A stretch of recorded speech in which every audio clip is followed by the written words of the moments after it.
Hello everyone, welcome to the H University and in this video we will talk about the hidden cost of Amazon private label.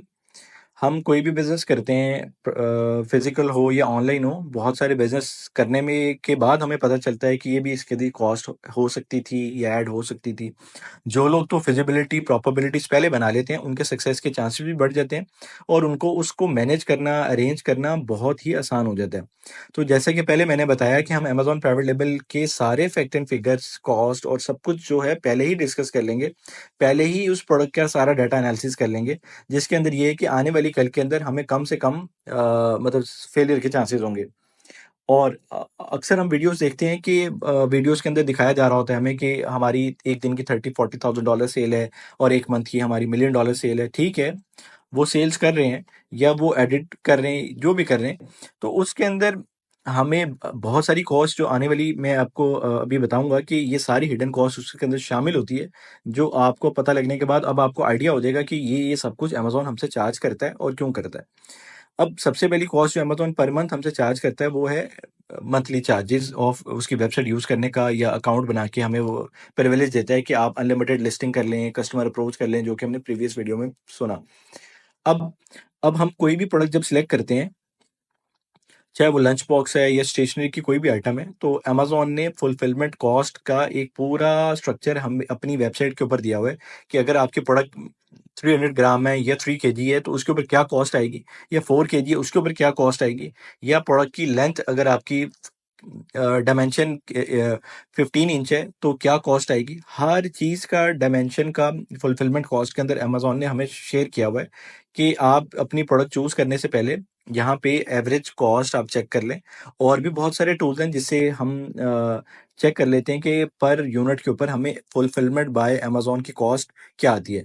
Fulfilment bye Amazon क्या होता है ये भी मैं आपको बता चुका, वो ये है कि अमेज़न एक प्रोडक्ट को पिक करता है, पैक करता है और कस्टमर तक डिलीवरी देता है और उसके रिटर्न्स मैनेज करता है, और जो भी मसले-मसाइल अमेज़न खुद उसको मैनेज कर रहा होता है, उसके बदले में एफबीए कॉस्ट लेता है, हमसे चार्ज करता है। अब सेकंड फीस जो हमसे अमेज़न चार्ज करता है वो है रेफरल। ठीक है, एफपीए फीस सपोज हमें $4 पड़ी एक प्रोडक्ट के ऊपर या $10 पड़ी।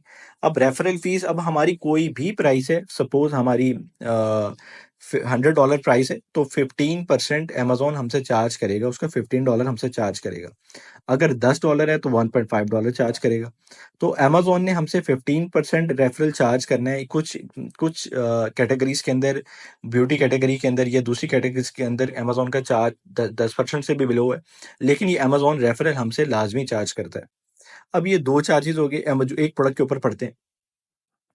और तीसरी प्रोडक्ट का एक जो मेन कॉस्ट होती है जिसके ऊपर हम सप्लायर से बनाते हैं, कि सप्लायर हमें सपोज $1 के अंदर या $3 के अंदर एक प्रोडक्ट को हमें मैन्युफैक्चर करके देता है, तो एक वो कॉस्ट पड़ती है।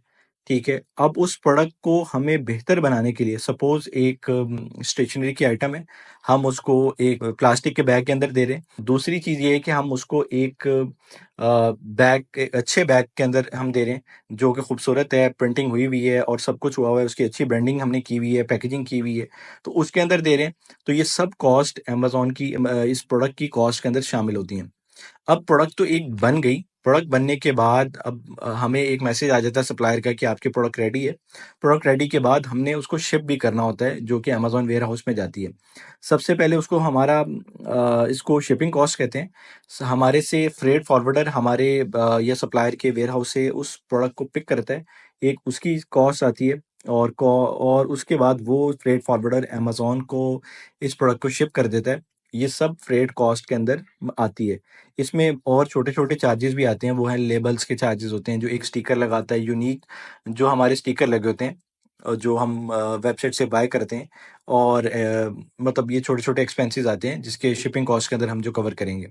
फिर इस प्रोडक्ट को रिसीव करने से पहले जो हम प्रोडक्ट को ये चेक करते हैं कि हमने जो ऑर्डर दिया, सपोज हमने जो स्टेशनरी ऑर्डर दी या कोई भी प्रोडक्ट, हमने लंच बॉक्स हमने ऑर्डर दिया, तो आया कि जो हमने उसको ऑर्डर दिया था या जो हमने उसको एग्रीमेंट में कहा था, वो उसके मुताबिक भी बना हुआ है कि नहीं बना हुआ। उसके थ्रू हम एक इंस्पेक्शन करवाते हैं, जो कि वो हमें इंस्पेक्टर जो है हमारे मुताबिक उसको कंफर्म करता है। कंफर्म करने के बाद बताता है कि जो आपने मुझे डाटा दिया उसके मुताबिक ये प्रोडक्ट बिल्कुल ओके है और इसके अंदर कोई मसले मसाइल नहीं है, या कोई स्टिकर वाली प्रोडक्ट है वो बिल्कुल सही चिपक रही है। तो ये एक इंस्पेक्शन कॉस्ट भी इसके अंदर शामिल होती है।